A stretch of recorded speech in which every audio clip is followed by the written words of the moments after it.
Hi hello అందరికీ నమస్కారం. నేను మీ Bhaskar. India is not safe anymore. చాలామంది ఈ అభిప్రాయాన్ని వ్యక్తపరుస్తున్నారు. దానికి కారణం ఏంటి? మనకి మాట అనగానే చాలా కోపం వస్తుంది. అది కామనే. ఎందుకంటే మన ఇండియన్ కాబట్టి మనకి ఒక పేట్రియాటిజం ఉంటుంది. దాని ద్వారా మనం ప్రొటెక్ట్‌గా మాట్లాడతాం గానీ, ఒక్కసారి మనని మనం ఆత్మ పరిశీలన చేసుకుందాం. మనం మాత్రమే కాదు, ప్రతి ఒక్క సిటిజన్ ఆత్మ పరిశీలన చేసుకోవాల్సి తీరాల్సిందే.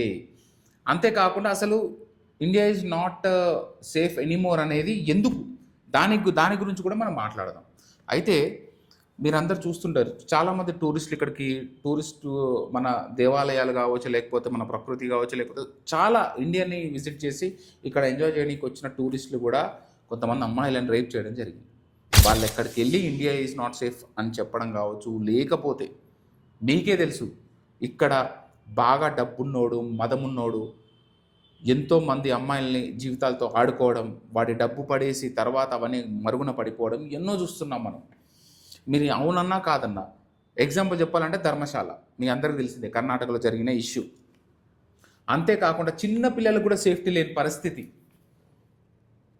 చిన్న పిల్లల అసలు మాట్లాడాలంటేనే ఎలా ఉంది. చిన్న చిన్న పిల్లల్ని కూడా మీరు టీవీ ఛానల్లో కావచ్చు, పేపర్లో కావచ్చు ఈ మధ్యకాలంలో ఆపేశారు. ఎందుకంటే ఇట్లాంటి నీచమైన పేపర్లో కానీ టీవీలో కానీ చెప్తే బాగుండదని చెప్పేసి సమ్ యాక్ట్ ప్రకారం వేయడం బంద్ చేశారు.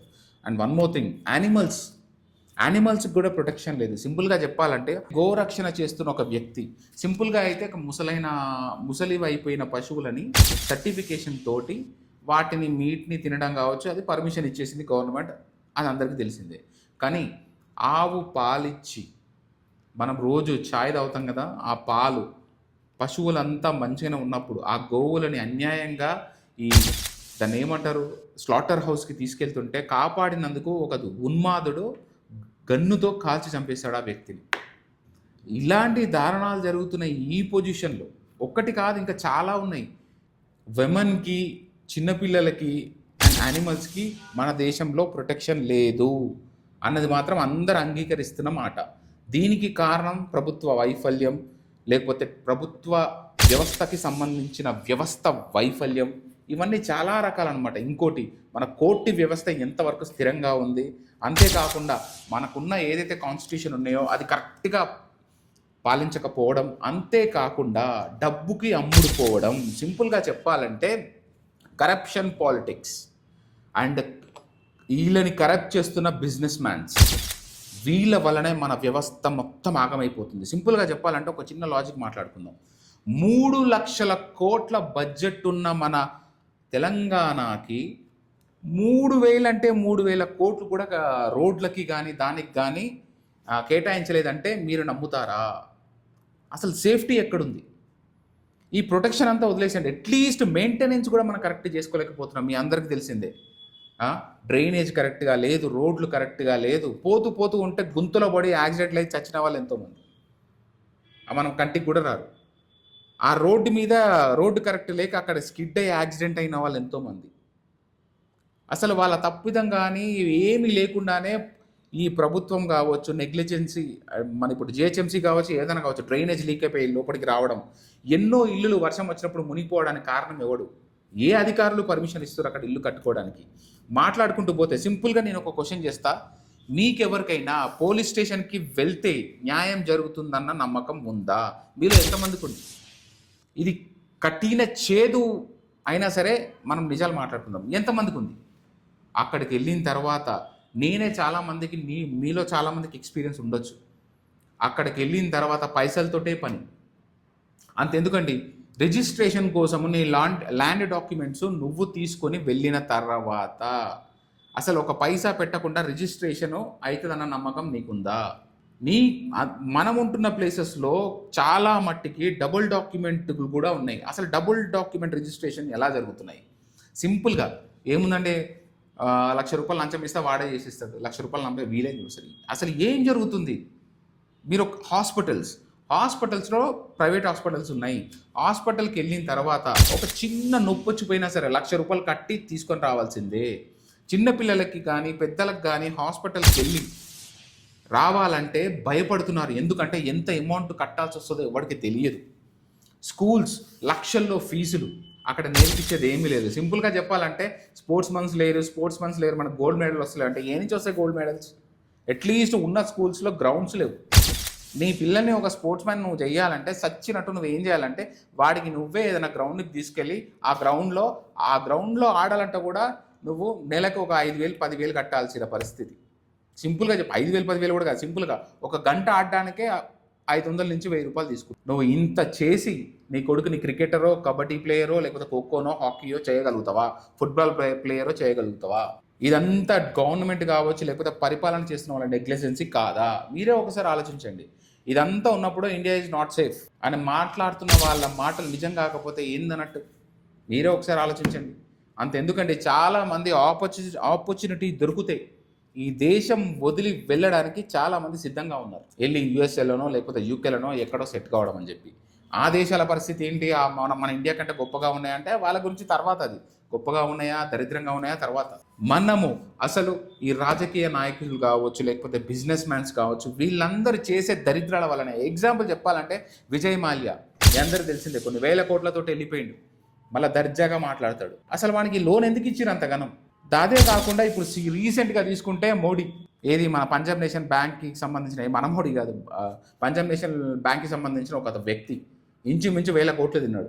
అతనే కాకుండా మీకు క్లియర్గా రీసెంట్ ఎగ్జాంపుల్ చెప్పాలి ఒకటి, నేను సుబ్బిరామిరెడ్డి, ఈ సినిమా స్టార్స్ తోటి షో చేసి తిరుగుతారు కదా సుబ్బిరామిరెడ్డి, తను కూడా 1,000 కోట్ల ఇంచుమించు నాకు తెలిసి 5,000-6,000 కోట్ల అప్పున్నాడు, వదిలేశారు. ఇలా ఎంతోమంది చెప్పుకుంటూ పోతే ఇవన్నీ పోతే లక్షల కోట్లు బయటకు వస్తాయి. వీళ్ళని ముక్కు పిండి వసూలు చేసి లక్షల కోట్లతోటి మనం రోడ్లు కానీ మన డెవలప్మెంట్ కానీ మనం చేసుకోలేమా? ఎందుకు సామాన్యుడి దగ్గర జిఎస్టీ పేరుతోటి, ట్యాక్స్ పేరుతోటి పిప్పిచేసే రక్తం పీలుస్తుంటే ఇంకా ప్రశ్నిస్తాడు. పొరపాటున జెన్జీ అనే ఒక ఉద్యమం జరుగుతుంది, మీ అందరూ తెలిసిందే, నేపాల్లో, రీసెంట్గా పాకిస్తాన్లో కూడా జరిగింది. అదే ఉద్యమం ఇండియాలో రాదని గ్యారంటీ మీరు ఇవ్వగలుగుతారా? ఇలాగే జరిగింది అనుకో, ఒక్కసారి యువకుడు ఇప్పటిదాకా నిద్రపోతూనే ఉన్నాడు, వాడు మేల్కున్నాడు అంటే ఎవరిని ప్రశ్నించాలి?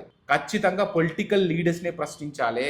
లక్షల కోట్లు దోచుకొని విదేశాలకు తీసుకెళ్ళి వాళ్ళ పిల్లలకి లగ్జరీ లైఫ్లు ఇస్తున్నారు. ఇక్కడ సామాన్యుడి పరిస్థితి ఏంది? వీడి కట్టే ట్యాక్స్ మధ్య తరగతి రాడు మొత్తం మోసం చేసి దోచుకుంటున్నారు. ఎవడు పెట్టమన్నాడు? Simple logic. అసలు ఫ్రీ సంక్షేమాల పేర్లతోటి లక్షల కోట్ల దోపిడీ నిజంగా వాళ్ళకి అందుతున్నాయా లేదా, లేకపోతే మధ్యలోనే వాళ్ళు తినేస్తున్నారా అనేది క్వశ్చన్ మార్క్.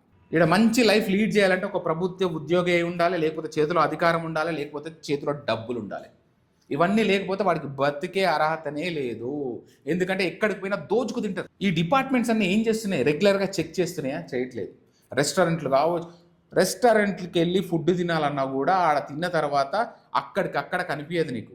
ఇంటికి వచ్చిన తర్వాత రోగాలు రావడం కావచ్చు, లేకపోతే ఏదన్నా హెల్త్ ఇష్యూ వచ్చి ప్రాబ్లం ఫేస్ చేస్తున్నారు, దానివల్ల హాస్పిటల్కి వెళ్తే అక్కడ ఒక ప్రాబ్లం. ఇన్ని ప్రాబ్లమ్స్ ఉన్నప్పుడు ఇండియా ఈజ్ నాట్ సేఫ్. ఇప్పుడు మీరు ఒప్పుకొని తీరాల్సిందే. సో ఇది ఫ్రెండ్స్, మీరు కూడా ఒక్కసారి ఆలోచించండి. ఈ రాజకీయ నాయకులు కూడా ప్రమాణ స్వీకారాలు చేస్తున్నారు. ఏంది ఎలక్షన్స్ జరుగుతున్నప్పుడు మేము ఇది చేస్తాం, అది చేస్తాం, ఇది పీకేస్తాం, అది పొడి చేస్తాం. వాళ్ళ మాటలు చూస్తే నవ్వొస్తుంది. ఎందుకంటే మీరు 3 కోట్లు సంథింగ్ కోట్లు పట్టుబడుతున్నాయి ఫ్రెండ్స్. జూబ్లీ హిల్స్లో ఎలక్షన్స్ ఏదైతే జరుగుతున్నాయో అక్కడ 3 కోట్లు కాదు, 4 కోట్లు కాదు, మనకు తెలియకుండా చాలా కోట్లు జనాలకు పంచడం, జనాలు ఆ పైసలు తీసుకోవడం. ఎవ్వరికి ఓటేసినా ఏముంది చెప్పు? నోటాకు ఓటేసి, సింపుల్గా చెప్పాలంటే నోటాకు ఓటేయాలి. రాజ్యాంగాన్ని ప్రజలు చేతిలోకి తీసుకుంటేనే బెటర్. తీసుకున్నంత కాలం ఇగో ఇలాంటివి జరుగుతూనే ఉంటాయి. ఇది ఈ ప్రభుత్వం కాదు, ఇంకా బీజేపీ ప్రభుత్వంలో కొంచెం మేలైనా చెప్పాలి. కాంగ్రెస్ ప్రభుత్వం ఉంటే మాత్రం ఇంకా దారుణంగా ఉండలేదు. ఈ ప్రభుత్వం ఏం గొప్ప అని చెప్పట్లే నేను.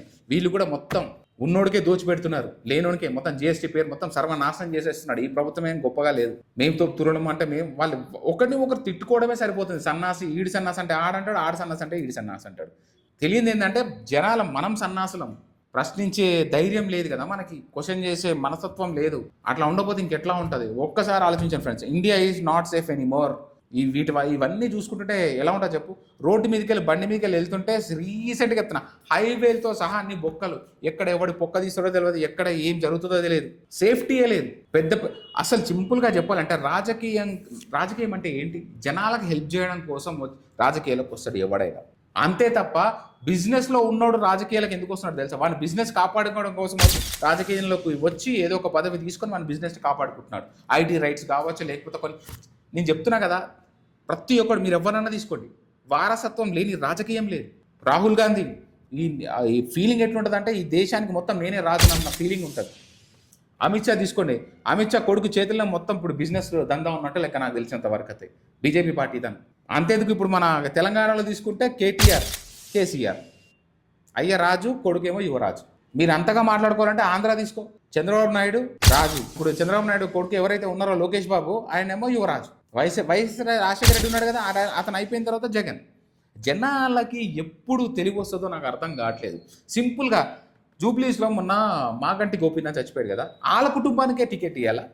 అసలు అర్హత ఉందా లేదా, పాలిస్తారా లేదా, ఆలోచన అవసరం లేదా? సింపతి ఓట్లు, జనాలకు సిగ్గు లేదు, అయినా సింపతి పేరుతో ఓట్లు వేస్తారు, రోడ్డు మీద పడతాం మనం. ఎవరికి ఓటు వేస్తున్నాం? ఒక రాజ్యాంగం లేదా, ఒక పద్ధతి లేదా, ఒక పాడు లేదా, ఏందని దారుణాలు? కనీసం ఒక క్వాలిఫికేషన్ ఉండక్కర్లేదా? ఇష్టం వచ్చినట్టు మాట్లాడతారు. ఇలాంటి దరిద్రాలన్నీ ఉన్నప్పుడు దేశం పైకి ఎలా వస్తుంది? ఎవరికైనా ఒక శిక్ష వేయాలంటే వాడు బయటకు వచ్చేస్తాడు. బయట మొత్తము క్రిమినల్స్, రౌడీసు, పోరంబోకులే తిరుగుతున్నారు. ఏదైనా కేసు అయ్యి ఏదైనా ఇష్యూ జరిగితే మంచోడే లోపలికి పోతున్నాడు. ఆ యదవులందరూ బయట తిరుగుతుంటే ఎవరికి సేఫ్టీ? ప్రొటెక్షన్ ఇస్తాంటారు. ఎవరికి ప్రొటెక్షన్ ఇస్తారు మీరు? అస్సలు ఇయ్యరు. ఏంటంటే పొలిటికల్ పార్టీలో ఈ రిలీజన్ గొడవ కావచ్చు, క్యాస్ట్ గొడవ కావచ్చు, ఇవన్నీ కావచ్చు, ఇవన్నీ ఉంటేనే వాళ్ళకి ఓట్లు పడతాయి, లేకపోతే పడవు. అందుకే విద్వేషాలు రెచ్చగొట్టి ఓట్లు వేయించుకొని ఆటలు ఆడుతున్నారు. ఇంకా హిందూ, ముస్లిం, క్రిస్టియన్, తొక్క, తోటకూర అన్ని పేర్లు.